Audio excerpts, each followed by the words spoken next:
Yo siempre que pues empiezan gente en la vida espiritual les aconsejo que hagan su proyecto de vida, ¿sí? El proyecto de vida personal, si son casados, de pareja, matrimonial, familiar, ¿no? Porque el proyecto de vida no es más que el proyecto que Dios tiene sobre nuestra vida. Y eso es vital, porque es la voluntad de Dios. Y la clave de la plenitud y la realización de nuestra vida depende de si damos con el clavo, si acertamos, ¿no? O sea, y es dar con esa voluntad de Dios sobre mi vida y realizarla. Entonces, en la medida en que la voy realizando, es un gozo muy grande. Es como la parábola de los talentos. Dios me da unos talentos y ese es el proyecto de vida. Esos dones que me da, ¿no? Cuando yo lo entierro, entonces me entristece. Entonces ya no vivo la vida, ¿no? La vida no es para custodiarla y guardarla, sino lo que dice Jesús, la luz no es para ponerla debajo de la cama. Se va a quemar la cama, ¿no? Con la vela. Y te vas a quemar y acabas quemado y ya tirando la toalla y harto o harta de todo, ¿no? Sino que es para ponerla en el candelero, para que ilumine. Claro, a medida que ilumina se va consumiendo, pero mi vida tiene un sentido, ¿no? Es un propósito. Y los talentos lo mismo, yo empiezo a rendirlos y se van multiplicando. Entonces ese proyecto es dinámico, es un proyecto que va caminando, ¿no? El proyecto que Dios tiene sobre nuestra vida. Claro, uno que ha vivido la fe como una fe pues de ritos, ¿no? De ir a misa, de tener alguna oración y ya, en realidad eso hay que cambiar el chip. Porque el Papa, de hecho, el Papa dice en la Evangelii Gaudium, que es el primer documento que escribió cuando lo nombraron Papa, ¿no? Que marca las líneas de la Iglesia, toda la línea pastoral. Dice, necesitamos toda la Iglesia, una conversión pastoral. Y es pasar de una pastoral de actividades, de sacramentos, ¿no? De grupos, a una actividad de procesos, ¿sí? Pero eso parece fácil, pero eso está por estrenar, ¿no? Gracias a Dios que el Espíritu Santo suscita en la Iglesia grupos, carismas, ¿no? Dinamismos. De hecho, antes del Vaticano II ya empezaron a surgir movimientos laicales muy fuertes, católicos, que justamente el Espíritu fue soplando y marcaron ya ese camino de proceso del discipulado, ¿sí? Que ahora, pues en Aparecida fue en el 2008, pero estamos hablando desde hace 40 años, o sea que ya hay movimientos laicales que están generando eso, ¿no? Y lo mismo, pues aquí Yeshua, ¿no? Entonces yo también estoy en una comunidad y también es lo mismo, es ir formando procesos de discipulado, que es lo que ahora está pidiendo la Iglesia a todos. El problema es que en las parroquias, por ejemplo, la mayoría de sacerdotes no están formados para hacer procesos. Entonces es un lío tremendo. Yo estuve en noviembre, predicando a los sacerdotes de una diócesis, les prediqué el retiro. Y yo porque el obispo me pidió asesorarle para montar el plan pastoral de la diócesis. Entonces, digo, bueno, a ver cómo lo hacemos. Entonces yo empecé a darle las meditaciones y lo primero que uno capta es que es muy difícil. O sea, una persona que ya tiene una estructura, digo, madre mía, qué lío, ¿no? O sea, yo digo, tendremos que empezar por los laicos. Porque no todos, algunos sí que pilla la onda, otros no tanto. Pero entonces digo, todos estamos en camino y hemos de aprender, ¿no? Porque uno está acostumbrado, pues eso, preparación de sacramentos, ya, así, ¿no? O voy aquí, allá. Y no tienen la intencionalidad apostólica que tiene Jesús. O sea, porque Jesús valora a cada ser humano y quiere que esa persona que tiene un talento escondido salga a la luz y lo desarrolle, porque así será feliz. De hecho, al final de la parábola de los talentos dice, bien siervo bueno y fiel, ¿no? Sierva buena y fiel, entra en el gozo de tu Señor. Has puesto a rendir tu vida y se multiplica, y es el gozo, la fecundidad, ¿no? Las lecturas de hoy hablan también de eso. De hecho, Isaías, la lectura que hemos escuchado, que es preciosa, empieza diciendo, por amor de Sión no callaré. Y no solo no callar, sino que por amor de Sión no descansaré hasta que rompa su justicia. La justicia es la voluntad de Dios, hasta que se realiza la voluntad de Dios en ella, ¿no? Y ese derecho, esa justicia, llamé como una antorcha. O sea, ya hay un fuego, ya que no hay quien lo apague, ¿no? Entonces, pero eso es un proyecto. El profeta dice, no voy a descansar, pero es que lo dice Dios, eso es palabra de Dios. Dios está mirándote a ti, dice, mira, te amo, te miro con amor, ¿no? De hecho, luego dirá, ya no te llamarán abandonada ni a tu tierra devastada, te llamarán mi favorita, a tu tierra desposada, porque la alegría que encuentra un esposo con la esposa la encuentra Dios contigo. Entonces Dios nos ve como nos ve, se enamora y Dios se compromete conmigo. ¿Pero a qué? No solo a amarme afectivamente y sentirme bien, no, a hacerme crecer. Porque el auténtico amor se compromete conmigo y me hace hacer el camino, recorrer el camino de la vida. Entonces, esto es muy importante. Entonces, Yeshua, ¿qué sentido tiene? Es lo mismo, es un instrumento del Espíritu en la Iglesia que también ayuda a hacer ese camino de fe. ¿Sí? Pero no basta decir, ay, tuve un encuentro, un retiro, me convertí y ya, chao, ¿no? No, que chao. O sea, ahora es cuando empieza. De hecho, cuando Jesús pasa a llamar a los primeros discípulos, al principio del Evangelio, dice, vengan conmigo y dice, y les haré llegar a ser pescadores de hombres. Les haré llegar a ser. O sea, Jesús está pensando en el proyecto y ellos es un diamante en bruto, o sea, es una pura roca que hay que pulir. Y eso tiene trabajo, ¿no? Y quítale y tal, y hasta que mi vida va tomando forma, la forma de Cristo, ¿sí? Es como ir tallando. Es como que, de hecho, pues Cristo lo tenemos dentro. Entonces, toda la formación es ir modelando nuestra vida y pareciéndonos a Cristo. Y es bonito. Entonces, el proceso espiritual es un proceso de enamoramiento, de trato, un proceso de oración donde cada vez me voy acercando más a Jesús, hay una fe más profunda, voy dialogando y nos vamos haciendo uno. Hubo ya hace muchos años, me acuerdo, muy simpático, eso fue una encuesta que hicieron, un estudio en Estados Unidos sobre parejas, ¿no? Sobre matrimonios, y entonces iban viendo cómo parejas que empezaban de novios, pues todo el proceso, y ya llevaban muchos años de casados, y al final ya se parecían. O sea, en todo, o sea, cómo se van haciendo uno al otro, ¿no? Yo eso lo he notado también con las mascotas, que uno al final se parece. Pero bueno, no entremos en ese tema. Entonces, o sea, dicen los santos que uno se asemeja a lo que ama, ¿no? O sea, el amor hace semejantes. De hecho, el amor es la fragua, es el instrumento de transformación, ¿no? Dicen todos los, eso no digo yo, lo dicen todos los santos, ¿no? Entonces, el proceso que propone Yeshua, de hecho aquí pone varios números, pero en realidad es estos 4 pasos que se puede subdividir en más, ¿no? Esto es una síntesis de Aparecida, ¿no? Muy, muy sintética. Pero en realidad lo primero es un encuentro con Cristo. Pero incluso previo al encuentro hay otra etapa, que es la que Jesús hace. O sea, Jesús se acerca, dialoga contigo y es como atraer a gente nueva, como ir haciendo lo que en muchos sitios se llama apostolado de choque, ¿no? O sea, yo voy invitando, voy atrayendo a personas a que tengan esa experiencia de querigma, ¿no? O sea, hay un antes, ¿no? Y ese antes es muy importante porque primero es cada uno que lo piense, yo cómo vine aquí, o sea, quién me trajo, ¿no? Yo me acuerdo la primera vez que yo tenía 16 años, pues fue una llamada de teléfono. Yo estoy aquí gracias a una llamada de teléfono, ¿se lo pueden creer? Pero eso, o sea, pero fíjense qué importante, Dios se toma en serio instrumentos como nosotros. O sea, no tenemos que esperar mucho recorrido. No, yo apenas estoy empezando. Pero es que ya a través de ti, tú ya eres discípulo misionero. Ya, desde el principio, ¿no? Eso lo dice el Papa también, que no hay que estudiar muchos años para ver si luego hacemos algo. No, ya desde el principio lo que tú recibes ya lo puedes dar. Así de simple, ¿no? Lo que tú aprendes ya lo puedes enseñar. Y si tienes ese dinamismo, eso cada vez va creciendo hasta que al final es increíble. Yo, a mis 16 años, era incapaz de leer en público.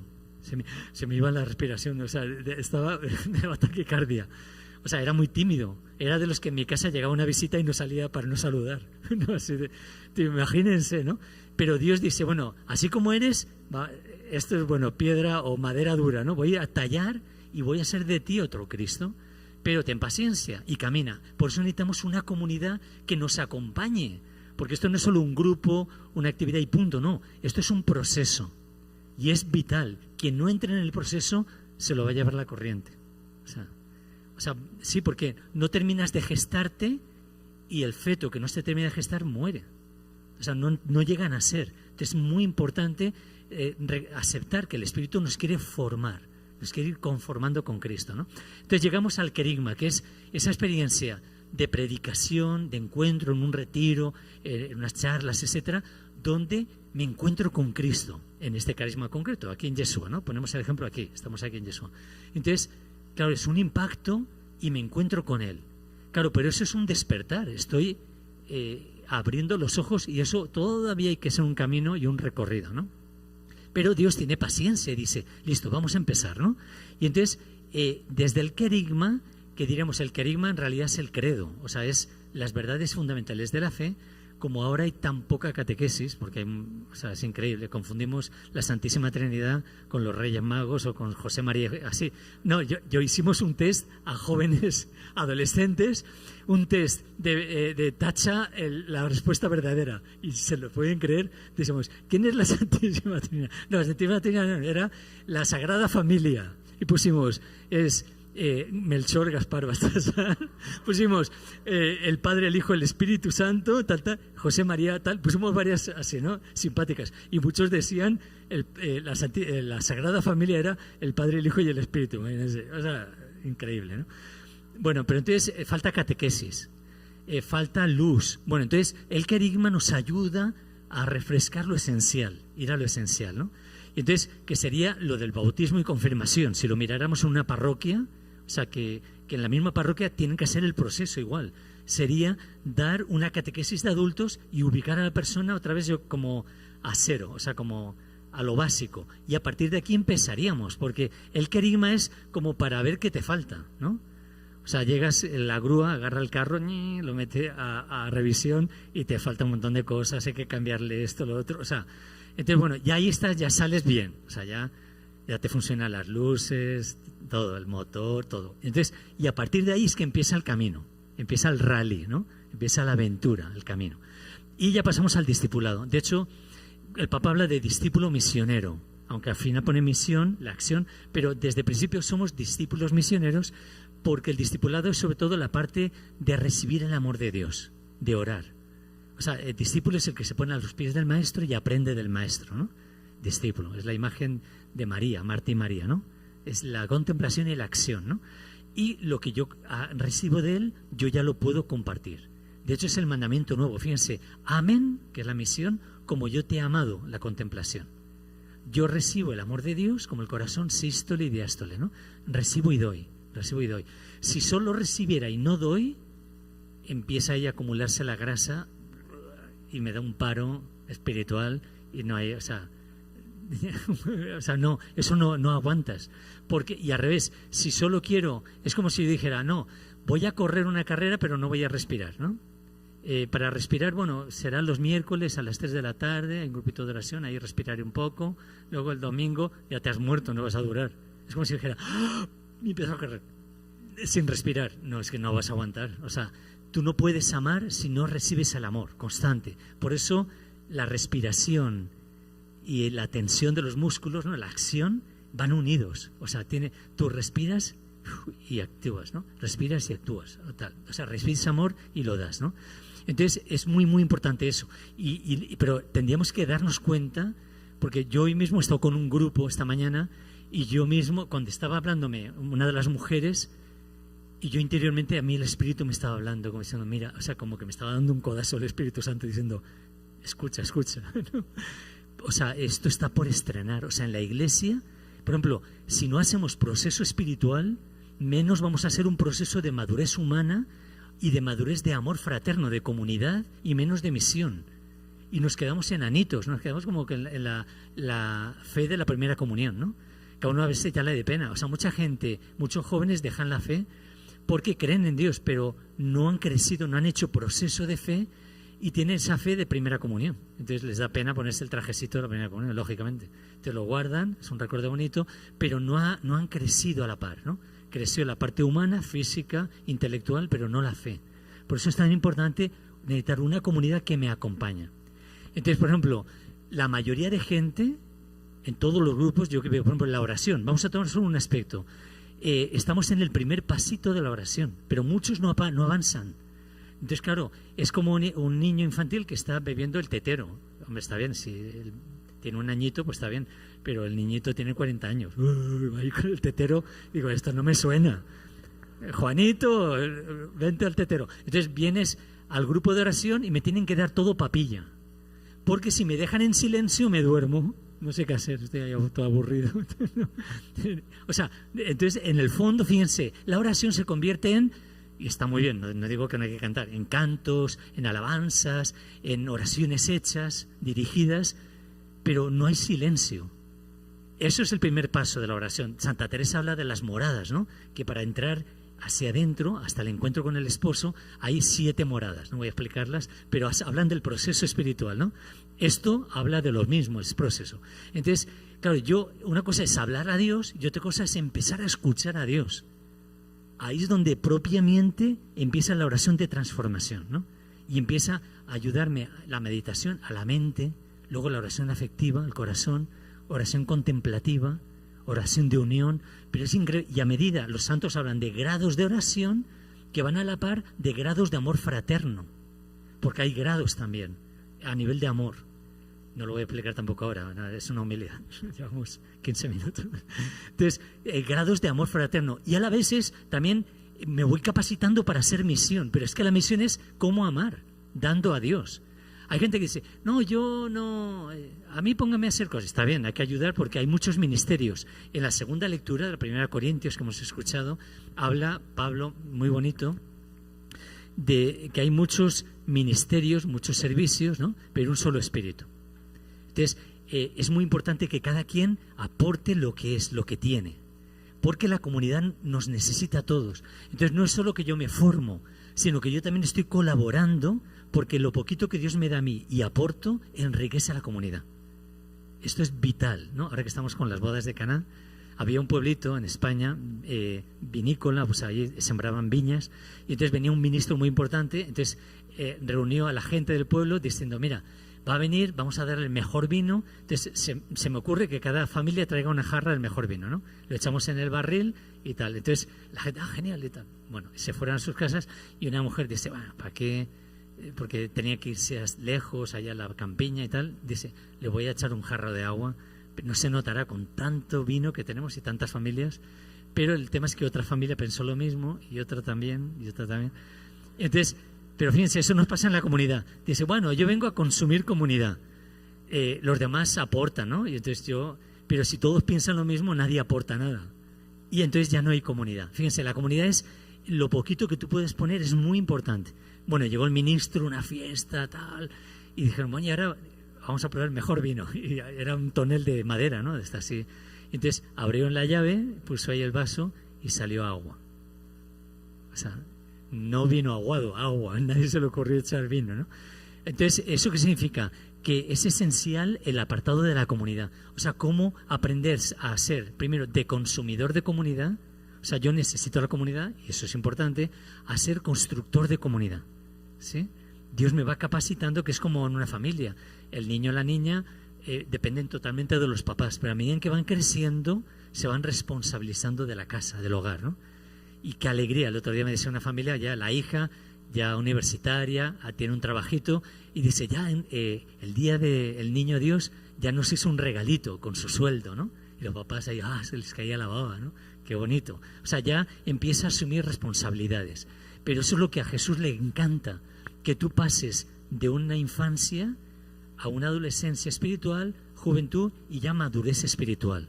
Que tú asumes la comunidad. Ya no solo vienes a recibir, sino vas a dar también y aportar. Y eso es mucho más feliz. De hecho, la alegría más plena que yo experimento, y lo dice también Jesús en el Evangelio, es cuando es la fecundidad espiritual. Sería el último punto, la misión.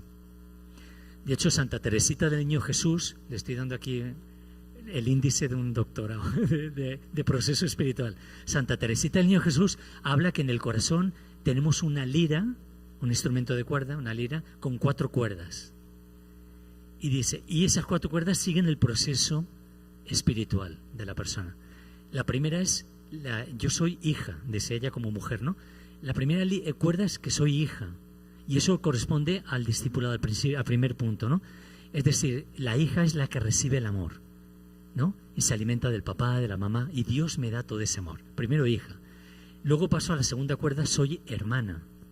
Sigo siendo hija, o sea, es cumulativo, no es que dejo de ser hija para ser... No, sigo recibiendo el amor, pero ya soy hermana, aprendo a ser hermana, ¿no? Comunidad. Pero no solo hermana, soy esposa de Cristo, ¿no? Y entonces hay un nivel de profundidad de cruz, de morir al ego y de resucitar a esa comunión con Cristo, ¿no? Por eso, San Pablo dice, ¿no? Despojémonos del hombre viejo para nacer al hombre nuevo, a Cristo, ¿no? Entonces soy esposa. Y eso es otra fuente preciosa, ¿no? Yo sigo recibiendo el amor del Padre como hija, sigo viviendo como hermana y aprendo de Cristo, es ser hermana, y la parte del Espíritu, ¿no? Es relación esponsal. Y el último, que es el más pleno, porque recoge las otras tres, soy madre. Fíjense, la alegría más grande espiritualmente es cuando yo engendro vida en otros. Eso es increíble, de verdad increíble. Porque es el gozo, de eso dice Juan Bautista, dice, mi gozo ha llegado a su plenitud cuando escucho al novio con la novia.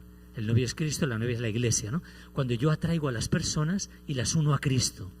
Dice, este es el gozo completo. Y Jesús lo dice en Juan 15:11, les digo esto para que mi gozo esté en ustedes y sea completo. En Juan 16, también por el versículo 13, y en Juan 17 también lo dice. O sea, en los últimos 3 versículos antes de la pasión, Jesús nos abre el corazón y dice, el gozo completo está cuando tú engendres la vida en otros. Has hecho ya el proceso de hija, de hermana, de esposa y de madre.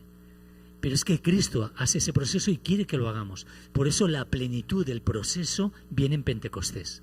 Pentecostés es la asimilación, es donde yo ya tengo motor, el Espíritu entra en mí y por eso Jesús dice, ahora te conviene que yo me vaya. O sea, llegará un momento en que nuestros formadores y los que van por delante digan, no, ahora quédate tú y llévalo tú. No, yo solo no. Sí, ya puedes. Si no, no vendrá el Espíritu. Te conviene que yo me vaya. O sea, Jesús quería la madurez de los discípulos, ¿no? Y dice, y harán mis obras y aún mayores. Y en efecto, así como Jesús obraba por el Espíritu, la alegría de Jesús es que ahora los discípulos actúan por el Espíritu. Ya no son vagones que se enganchan y son arrastrados por la comunidad, sino que ahora son locomotoras. Son máquinas de tren que tienen motor propio. O sea, tú ahora tienes el manantial dentro. Y eso es la madurez espiritual. Pero para llegar allá hay que hacer un recorrido. Y por eso se nos invita a perseverar. O sea, yo creo que es vital que digan, tomen nota y digan, venga, pues vamos a hacer este proceso porque yo lo necesito y les va a ayudar a nivel humano, porque la fe y el afecto, todos somos una unidad, ¿no? Nos ayuda a crecer a todos los niveles. O sea, en el nivel relacional, en el nivel intelectual, en todos los niveles, ¿no? Y entonces eso te da mucha alegría porque vas superando retos, ¿no? Barreras que a veces parecen imposibles, vas cortando cadenas y entonces es una maravilla. Yo tuve hace una semana, tuvimos nosotros en nuestra comunidad Verbum Dei un encuentro sudamericano. Nosotros estamos en 8 países de Sudamérica. Entonces era de laicos, igual que ustedes, madres de familia, cabezas de hogar, jóvenes, solteros, casados. Nos juntamos unas 200 personas, que eran como los líderes de las distintas comunidades, ¿no? Y yo estaba entusiasmado, o sea, digo, qué increíble. Mucha gente la conocía. Y había personas que empezaron, o sea, que ellos mismos y ellas mismas no apostaban, o sea, como que iban a dar nada. O sea, no tenían fe en sí mismas, ¿no? Y después de un proceso de discipulado, o sea, ya una alegría porque las ves ya con una autoridad. O sea, como Dios les ha dado la fuerza, la libertad, le quitaron el miedo a transmitir la fe. Y dices, qué bonito. Y se convierten ahora en manantial y gestando comunidades evangelizadoras, ¿no? Pequeñas comunidades. Entonces, pero eso es un proceso. No hay que empezar así de golpe, ¿no? Hay que ir poco a poco, ¿no? Entonces vamos a continuar la Eucaristía haciendo, pues ya quiero terminar con el Evangelio, con las bodas de Caná. De hecho, las bodas de Caná es un ejemplo de proceso. Y eso se puede aplicar a nuestra vida espiritual también y la vida cotidiana, ¿no? Están en una boda, ¿no? Dice que estaba María invitada, también Jesús y los discípulos, y es curioso que, claro, a Jesús le sigue una multitud. Y cuando llegó Jesús y todos los discípulos que venían, se acabó el vino, claro, lógicamente. Y María, por eso va Jesús y dice, oye, pero has abusado aquí del personal, te has traído toda esta panda y se la han tragado todo, ¿no? Y a Pedro me imagino con la necesita roja, todo así, ¿no? El Santiago ahí bailando encima de la mesa y tal. Bueno, y dice, mujer, ¿y qué? ¿A ti qué? Estamos aquí disfrutando de la fiesta. Y María dice, ¿cómo que no ha llegado tu hora? Fíjense, primer mensaje, tu hora empieza cuando los demás te necesitan. O sea, interesante. Yo no digo ahora, no, ahora estoy preparado, ahora no. La hora, tu hora de lanzarte y empezar este camino o continuarlo, ¿no? Dar el siguiente paso, lo marca la necesidad de los demás. Entonces, Jesús se lanzó justo por eso, ¿no? Es como, y por eso la comunidad también nos ayuda a darnos el empujoncito, ¿no? Había una vez en un puerto de mar, pues estaba una marejada, había tormenta, ¿no? Y estaba el mar muy revuelto y se cayó un niño. Había gente en el puerto de mar y todos gritando, no, que alguien lo salve y tal, pero nadie se tiraba, ¿no? Hasta que un hombre, pum, se tiró, tal, bueno, nadó, lo agarra al niño, lo salvó y todos aplaudiendo al hombre ¿no? El hombre casi se ahoga también, así, no tenía casi aire, y cuando recobra un poco así ya el oxígeno, mira alrededor y dice, ¿quién es el desgraciado que me empujó? Porque desde héroe nada. O sea, una mano ahí, ¡pum!, lo tiró. Y ya no hizo más que poder caer ahí y hacer ya una vez en el agua, ni modo. O sea, sí, y entonces yo en mi vida muchas veces me ha pasado eso, que yo digo, venga, hay que hacer esto, hay que hacer eso, venga, ¿quién lo hace? ¿Quién lo hace? Y nadie lo hace. Y en el momento noto que alguien me empuja y ya voy en el aire, ya no puedo echar para atrás. Cuando miro para atrás y veo a María sonriente, silbando. O sea, María es la que te empuja. De hecho, María empujó a Jesús en las bodas de Caná. Jesús decía, no, es que no ha llegado mi hora, que no hay otro ahora, ¡pam!, empujón, ¿no? A correr. Y María es símbolo de la iglesia, o sea, la comunidad, gracias a Dios, te da el último empujoncito, no es que te fuerce, pero tú dices, oiga, quisiera, lánzate, venga, vamos. Y luego lo agradeces, porque te quita el fantasma del miedo, ¿no? Entonces, primero, se lanza. Pero ¿qué hace María? Primero, mira la necesidad. Y no critica la necesidad, no dice, mira, falta esto, mira lo otro, tal. No se pone a criticar. Ve la necesidad y lo primero que hace es ir a Jesús. Va a la oración. Primer paso, discipulado. O sea, yo voy a escuchar. Y entonces Jesús, mira, no tienen vino.